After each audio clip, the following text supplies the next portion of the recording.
पाट नगरात गर्दी होती भारी, घामाघूम राजा करी लोकलची वारी. आठ पाट नगरात गर्दी होती भारी, घामाघूम राजा करी लोकलची वारी. रोज सकाळी राजा निघताना बोले, गोष्ट सांगायाचे काल राहुनिया गेले.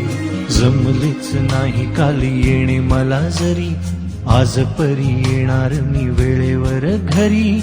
स्वप्नातल्या गावामध्ये मारू मग फेरी, खऱ्या खुऱ्या परीसाठी गोष्टीतली परी. बांधीन मी थकलेल्या हातांचा झुला, दमलेल्या बाबाची या कहाणी तुला.